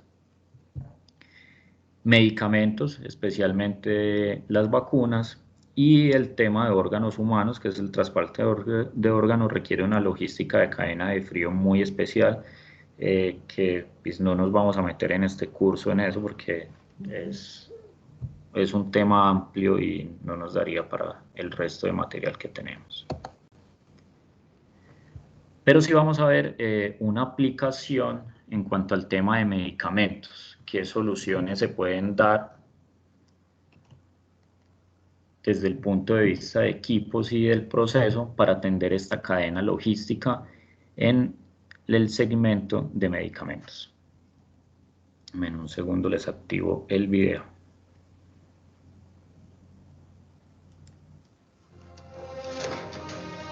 La salud es lo más importante en nuestras vidas y la cadena de frío juega un papel fundamental para controlar la temperatura de los medicamentos y así garantizar su eficiencia. Demostraremos la operación de un laboratorio y cómo la tecnología de Von es aplicada en la industria farmacéutica para las medicinas y vacunas de vital importancia para mantener nuestro bienestar y el de nuestros seres queridos. Soy el doctor Alan Barrell, sean ustedes bienvenidos. Te voy a platicar algo que es muy importante. La cadena fría es en realidad una forma muy elaborada donde nosotros logramos mantener la integridad de los diferentes productos. Mientras más sensible sea un producto a los cambios de temperatura, mayor protección tienes tú que tener para con ellos. Esos medicamentos tienen que llevar siempre en su control la cadena fría como parte de sus procesos de elaboración, de distribución e incluso de venta. Desde el momento en que el medicamento es fabricado hasta el momento en el que el medicamento es aplicado como tal. La cámara fría es precisamente ese valor agregado en el esquema de producción y de mantenimiento de los productos que permite que estos medicamentos se puedan conservar por mayor tiempo. Nosotros aquí en Chinoin tenemos 5 cámaras frías, pues en la empresa tenemos las 2 líneas de fabricación, salud humana y salud veterinaria. Tenemos una responsabilidad enorme, es poder proveer medicamentos de la calidad necesaria desde el inicio del proceso que sería su fabricación, su almacenamiento, acondicionamiento y distribución final. La cadena se mantuvo, el producto es seguro y entonces puede ser administrado sin ningún problema. Por sus capacidades y la forma en que están diseñadas, la temperatura que se mantiene dentro de las cámaras es la que provee la temperatura de nuestros productos finales e insumos. Lo estamos haciendo con esa responsabilidad, con esa preocupación, porque estamos haciendo un bien a la sociedad, porque sé que todo lo que hay detrás, y sé mucho también de lo que cuesta hacerlo, está bien hecho. Este es un chile damos enfriamiento a 5 cámaras de refrigeración. En este equipo es todo lo que son los condensadores y el sistema de bombas de recirculación. El circuito de agua destilada con propenilglicol es lo que hace el enfriamiento a cada una de nuestras cámaras. Es muy importante el frío en todos los sectores, tanto alimenticios como farmacéuticos. Nos dedicamos a transportar medicamentos refrigerados en toda la República Mexicana. Cumplimos justamente con este control de la temperatura desde que embarcamos hasta que los entregamos en el punto final.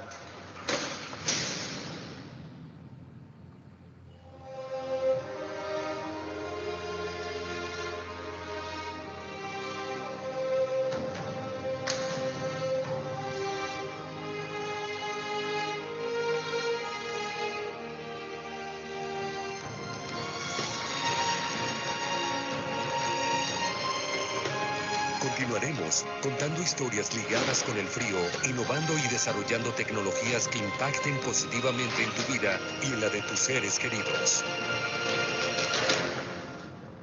Bonn.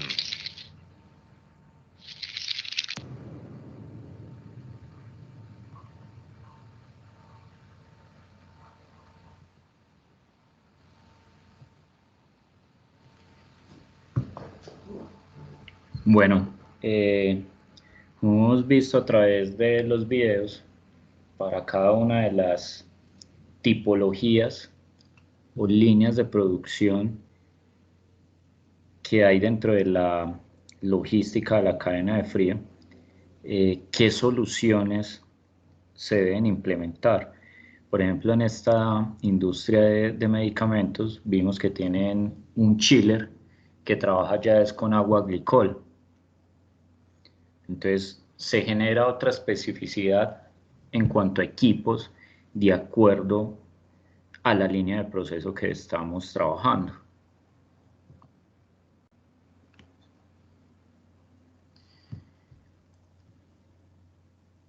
Y esto me da una reflexión en sí, ¿qué es la logística de la cadena de frío? Entonces son todas las actividades logísticas que garantizan las temperaturas de la cadena de frío de los productos perecederos de acuerdo a sus características. Noten muy bien eso, de acuerdo a las características del producto, siempre pensado en el producto, en sus condiciones físico-químicas, sus condiciones organolépticas, sus condiciones de estabilidad. Dentro de la cadena de abastecimiento, desde la materia prima, como veíamos, desde los productos que se recogen, por ejemplo, en una cosecha como el aguacate o de los productos de la pesca, su almacenamiento, su transporte y comercialización hasta el consumidor final. Entonces, cuando vayamos a dar una solución de un sistema de refrigeración para un producto X, siempre tratemos de entender ese producto y esa solución que vamos a dar, en qué parte de toda la cadena está y cómo nos afecta lo que recibimos y cómo afecta lo que nosotros entregamos. Factores claves en la logística para la cadena de frío. Entonces, tenemos la medición permanente y control de la temperatura. Eso nunca puede faltar. Si no hay mínimamente un tablero de control con un registro de temperatura, no estamos haciendo el control adecuado. Unas condiciones y procesos de almacenamiento se deben de tener claramente definidos a qué condiciones de temperatura, a qué condiciones de presión, a qué condiciones de humedad, a qué condiciones de gases se debe hacer el almacenamiento de los productos, el transporte, cómo debe ser este transporte.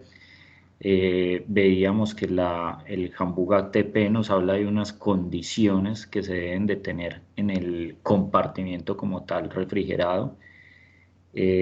También veíamos, por ejemplo, en el video de frío que se deben de tener igualmente controles de temperatura en ese transporte. La tecnología de la información, veíamos ayer cómo se deben mantener unos sistemas de registros Inclusive me habla que para los sistemas y obtener una certificación de instalación adecuada, me dice que debo tener también una alarma de fallo en la comunicación, o sea, donde me informe de que el equipo que está recibiendo la información ya no tiene comunicación. Una reglamentación legal. Sabemos que hay unas normas de acuerdo al país y unas normas internacionales bajo las cuales debemos subyugar, por decirlo de alguna manera, hacia lo que nos dice toda esta reglamentación, una capacitación e información constante y unos operadores logísticos. ¿Y eso qué nos muestra? Eso nos va a mostrar hacia dónde se dirige la cadena de frío. Este es un video de un proceso que se está realizando en Panamá. Muy posiblemente en Colombia se replique lo mismo, porque las centrales de abastos de muchas ciudades y de muchos pueblos en Colombia son centrales que no tienen la idoneidad para el almacenamiento y la distribución de los productos, garantizando su calidad y garantizando su inocuidad, que sabemos que nos debemos es al consumidor final para que no tenga problemas de salud con los productos que consumimos. Entonces aquí nos muestra qué se está pretendiendo desde la cadena de frío y su implementación en las cadenas de abastecimiento. Entonces vamos a mirar este video.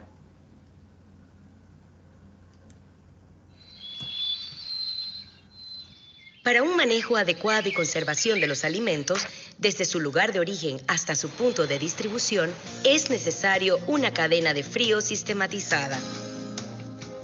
Esta es la misión de la Secretaría de la Cadena de Frío, creada durante la administración del presidente Ricardo Martinelli. Implementar un sistema logístico de cadena de frío que resguarde la salud de las personas, los derechos de los consumidores y favorezca el desarrollo competitivo y exportador de la industria agroalimentaria de Panamá. Una vez implementados con éxito todos los procesos de la cadena de frío, es vital tener puntos de distribución donde los productos puedan ser adquiridos por la mayor parte de la población.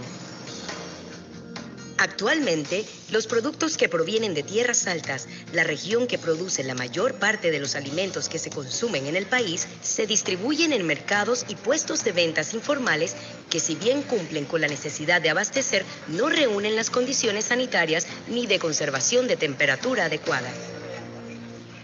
Los productos expuestos al aire libre no mantienen su calidad, descomponiéndose con mayor rapidez, lo que causa pérdidas a los vendedores y al consumidor, que no ve durar sus productos aún en la nevera de su casa. Esta es una situación a la que el consumidor panameño está resignado, pues ignora lo beneficioso que será adquirir productos garantizados por una cadena de frío desde su cosecha hasta el punto final de distribución. Con el ánimo de brindar productos inocuos en puntos accesibles a la población panameña, la Secretaría de la Cadena de Frío está llevando a cabo la creación de mercados minoristas en las ciudades de David, Chitré, La Chorrera, Colón y una gran unidad alimentaria en la ciudad de Panamá. Estos mercados ofrecerán una nueva experiencia de compra acorde a las necesidades de los consumidores. Modernas instalaciones más higiénicas, más espaciosas y equipadas con cuartos fríos con temperatura de acuerdo al producto, locales comerciales, zona de carga y descarga, sala de manipulación de alimentos con servicio de agua caliente y fría, depósitos, cuartos de mantenimiento y aire acondicionado al interior del mercado, entre otros servicios. Cada mercado tendrá una extensión de terreno y área de construcción superior a las actuales. Mercado de David contará con 8.026.52 metros cuadrados y 175 puestos de venta. Mercado de Chitré tendrá una superficie de 5.046.45 metros cuadrados y 179 puestos de venta para sus productos comestibles y otros propios de la región como artesanías. Mercado de Chorrera se construirán 2 mercados, uno público con 1.760.47 metros cuadrados y 72 puestos de venta y otro de abastos que medirá 3.886.29 metros cuadrados con 127 puestos de venta. Mercado de Colón, en una superficie de 3.180.04 metros cuadrados con 84 puestos de venta. Estos mercados tendrán lugar para actividades complementarias como las requeridas por bancos, pagos de servicios públicos, ventas de flores y mercados de artesanías. De entre los mercados que se construyen, el mayor reto ha sido la gran unidad alimentaria ubicada en la vía hacia el Puente Centenario. A lo largo de 40 hectáreas surge un impactante complejo cuyo objetivo fundamental es ser una alternativa de primer mundo que reemplace al anticuado modelo del mercado de abastos de Panamá. La unidad alimentaria, que será conocida como Merca Panamá, pretende proveer una plataforma de distribución alimentaria con instalaciones especializadas y con manejo certificado de condiciones higiénico-sanitarias. Ofrecerá servicios de almacenaje y logística de productos perecederos, servicios de certificación, inspección, validación, laboratorios y suministro de insumos en general.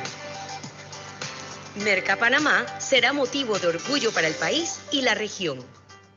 Apoyo al comerciante. El éxito de los nuevos mercados depende de una activa participación de los operadores.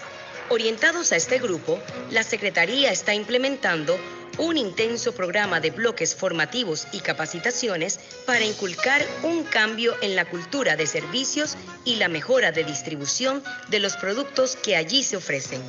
Es una visión de servicio al consumidor ofrecida por una nueva categoría de profesionales, los profesionales de la red de mercados de la cadena de frío. El sistema público actual de distribución de alimentos tiene el mismo comportamiento desde hace casi un siglo sin mayores innovaciones. Los nuevos centros de manejo post cosecha, sumados a la nueva red de mercados minoristas y la gran unidad alimentaria Merca Panamá, son el marco de acción con el que el gobierno nacional modernizará este sistema que clama por ir al ritmo que nuestro país y el progreso necesitan. Cadena de frío, alimentos frescos como recién cosechados. Gobierno Nacional y Secretaría de la Cadena de Frío. ¿Cómo les parece este tipo de proyectos? ¿Lo ven viable de implementarse en Colombia?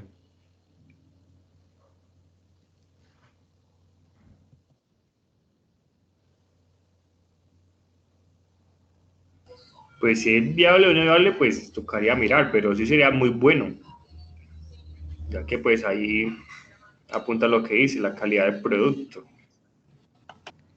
Sí, inclusive en este momento hay en varias gobernaciones del país donde estos temas ya se están hablando y se están creando mesas de trabajo de cómo se pueden rediseñar las centrales de abasto para hacer unas centrales con las condiciones idóneas. Se habla de que se tengan centros de almacenamiento refrigerados, grupales, por decirlos así, para cada uno de los puestos, donde cada uno de los comerciantes tenga su espacio dentro de esos cuartos almacenados. De esa manera sé que se está visualizando en ciertas gobernaciones del país. A macro, como lo está haciendo Panamá, en Colombia no me he dado cuenta de este tipo de negocios, pero sería lo ideal. Estas instalaciones son de gran envergadura y creo que, por ejemplo, en las ciudades grandes del país serían plataformas ideales donde nosotros podríamos intervenir. Para finalizar el tema de la cadena de la logística de frío, vamos a revisar sobre qué certificaciones o qué agrupaciones nos podemos apoyar para obtener información y realizar un acompañamiento para estos procesos. Una de ellas es la Global Cold Chains Alliance, la cadena Global de Frío, la Alianza, es una organización mundialmente conocida que vela por el adecuado funcionamiento y las buenas prácticas durante todo el proceso de la cadena de frío de los productos perecederos. Esta actúa como una plataforma de comunicación, establecimiento de relaciones profesionales y educación en la industria de los alimentos perecederos, permitiendo el intercambio de datos sobre las mejores prácticas, tendencias, asuntos gubernamentales, desarrollo económico y oportunidades de inversión. Ellos tienen una página de internet donde uno se puede afiliar, esa afiliación es gratuita y tienen un banco de datos grande en cuanto a documentación, normatividad y información técnica que nos puede servir para la hora de tener desarrollos en cuanto a la cadena de frío. La IARW, que es la Asociación Internacional de Cuartos Refrigerados, sobresale como la asociación líder del mundo que promociona y apoya la excelencia del profesionalismo en la industria de las bodegas de temperatura controlada y logística. Si tenemos CDIs, ustedes saben que los CDIs son los centros de distribución, por ejemplo, empresas como Grupo Éxito, Almacenes Zara, son las empresas que han creado más CDIs en el país. Cuando tengamos proyectos de esta categoría, podemos revisar en la página del IARW qué parámetros son los ideales para este tipo de centros logísticos. Aquí podemos encontrar esta información.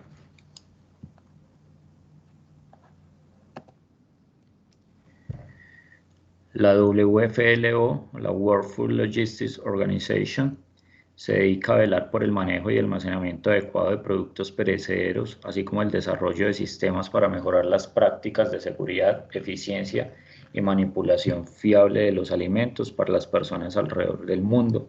Entonces aquí podemos encontrar los parámetros idóneos de almacenamiento de acuerdo al tipo de producto perecedero que vayamos a operar. Como le digo, todas estas tienen su página de internet, se puede uno afiliar y descargar toda la documentación. La IRTA o IRTA, que es la Organización Internacional de Transporte Refrigerado, esta apoya las necesidades y los intereses de las organizaciones involucradas en el sector de transporte de productos refrigerados o congelados, promueve las buenas relaciones comerciales y intercambio entre las compañías de transporte, sus proveedores y sus clientes. La IACSC, que es la Asociación Internacional de Construcción de Cuartos Refrigerados o de Bodegas frías, apoya las necesidades e intereses de las organizaciones involucradas en la construcción de instalaciones de bodegas refrigeradas, promueve ideas innovadoras y estándares para práctica en la industria de la construcción de bodegas refrigeradas, patrocina programas profesionales de educación. Ellos tienen ciertos cursos que sacan en varios periodos, realiza estudios sobre los retos de la industria y promueve el interés de la industria en las áreas de política legal y constructora. Entonces, cuando tengamos un reto de construcción de una bodega de almacenamiento refrigerado, nos podemos referir a esta asociación, a la IACSC.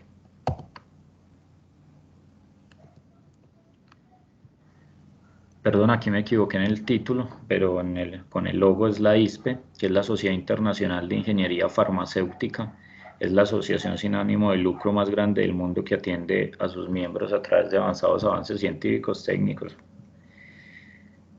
Cuando tengamos retos en sistemas de frío para medicamentos, nos podemos referir a esta organización.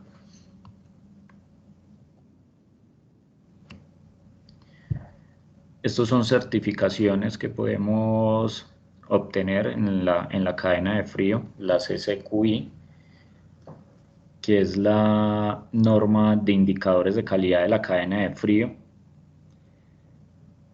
La norma CCQI pide que se divida la cadena de frío que maneja una empresa en operaciones.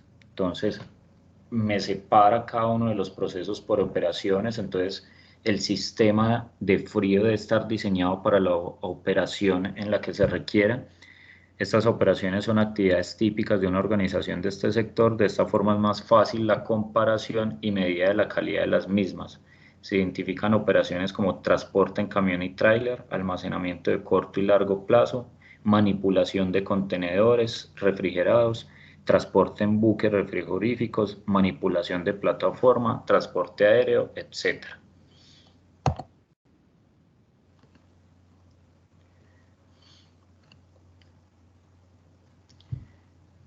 La evaluación cuantitativa de la calidad. Debo realizar una evaluación cuantitativamente de la calidad de las operaciones individuales de la cadena de frío en cada empresa. Así es como funciona la CCQI. Esta parte proporciona comparación, indicadores de cada operación llamados puntos CCQI. Y los requisitos del sistema son tanto obligatorios como recomendables, que debe cumplir la empresa y su sistema de gestión de la cadena de frío para ser considerada conforme.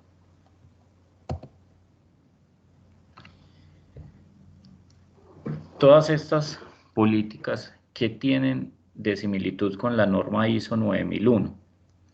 Entonces, las similitudes son las siguientes, que hay una política respecto a la cadena del frío. Ustedes saben que todas las normas de calidad, llámese en ISO 9000, 14000, están bajo una política. Todas esas normas anteriores que vimos tienen una política respecto a la cadena de frío. ¿Qué otra similitud? Que se debe tener un control de documentación y registros. Todo debe estar escrito y debidamente registrado bajo unas normas, bajo unos documentos que estén debidamente codificados y que esté registrado toda la información del sistema de frío y de los métodos de control. Se debe hacer una gestión de la competencia del personal que maneja los perecederos.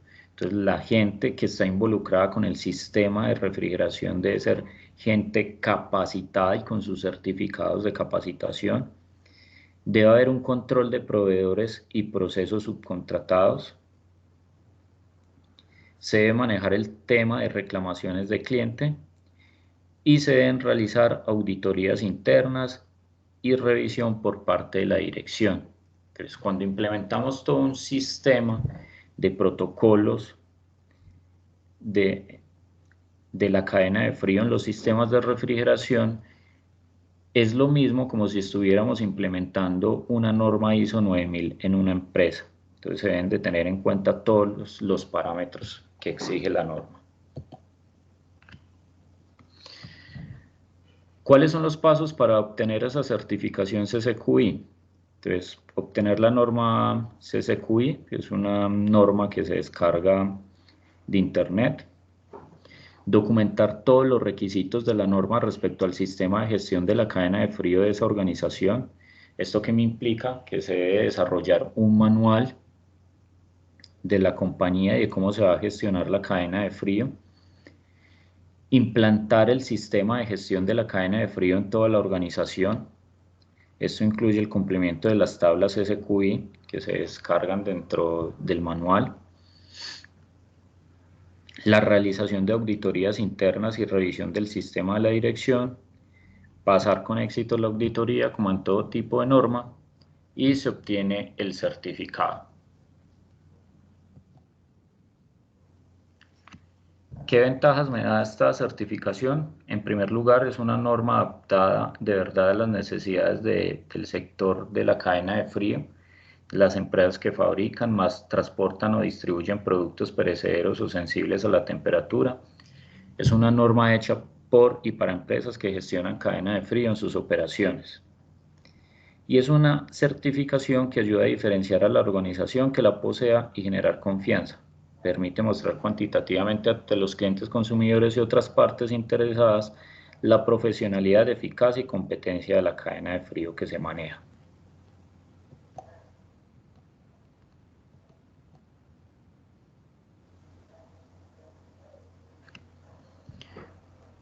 En Colombia nos podemos guiar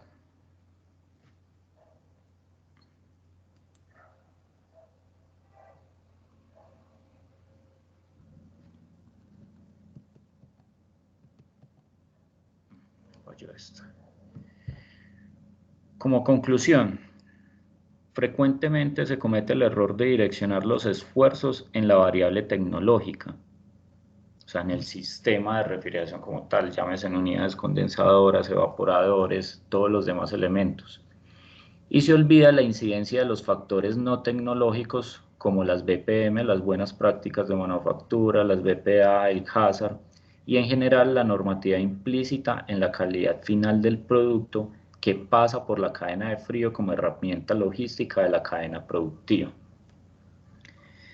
Esta es la reflexión, lo que yo les estuve comentando durante toda la presentación, que hay que pensar en el producto, en cómo se procesa el producto y cómo garantizamos sostener las condiciones de idoneidad, las condiciones de inocuidad, las condiciones de estabilidad del producto, mantener su valor en el mercado con los sistemas tecnológicos que nosotros desarrollamos.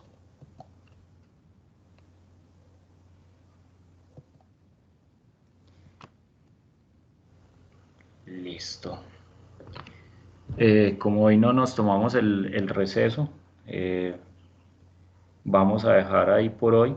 Mañana iniciamos una mirada rápida a lo que son las parametrizaciones de temperatura en los cuartos fríos, manejo de data loggers, y nos metemos con la normatividad 1500 y cómo diseñamos un cuarto de refrigeración que cumpla con la normatividad, cómo nos podemos acercar desde nuestros diseños a la norma.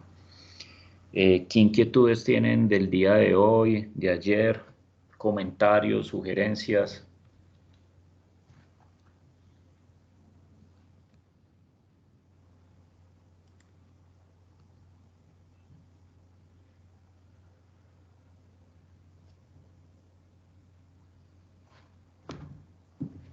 ¿Qué dudas tienen?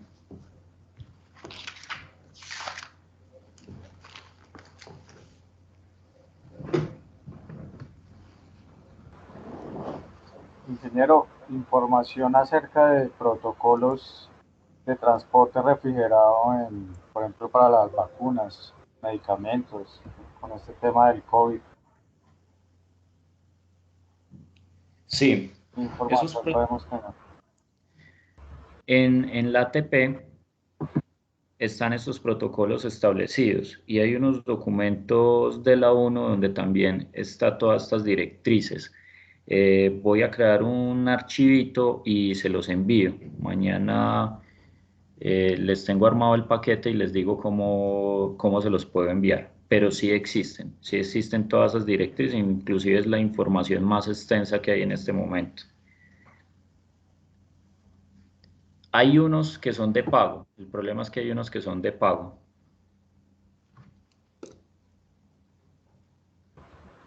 Listo, muchas gracias.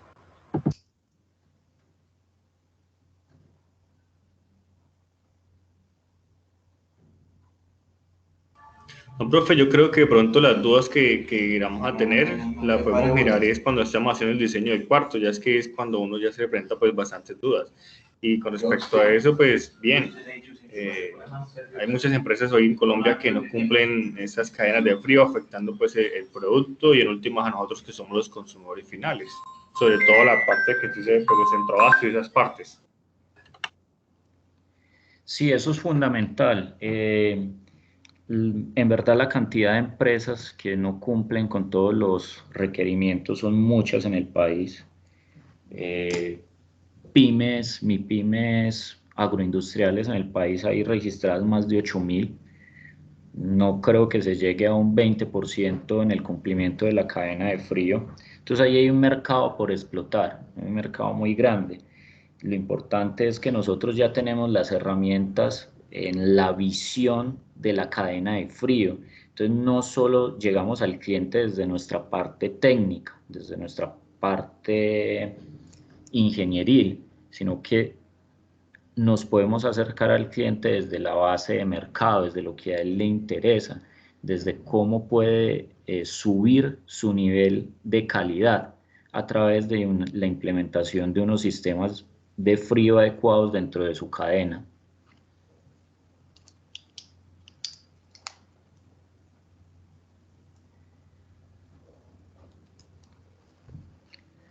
Están muy bien esas reflexiones. ¿Qué más reflexiones hay por ahí?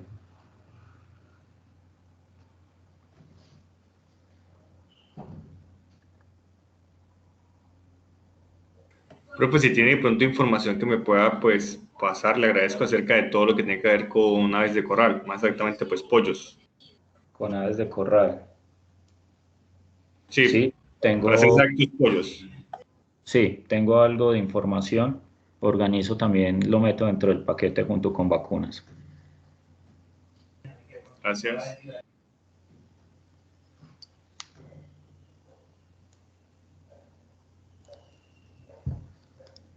¿Alguien más?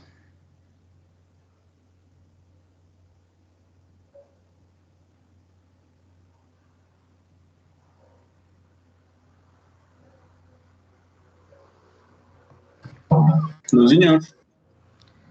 Listo, perfecto. Les agradezco de nuevo mucho por su tiempo. Les deseo una buena noche y un buen descanso y nos vemos mañana. Muchísimas gracias por su atención. Buenas noches. Sí, ingeniero, muchas gracias. Buenas noches. Gracias. Hasta luego, buenas noches. Gracias. Hasta luego, gracias.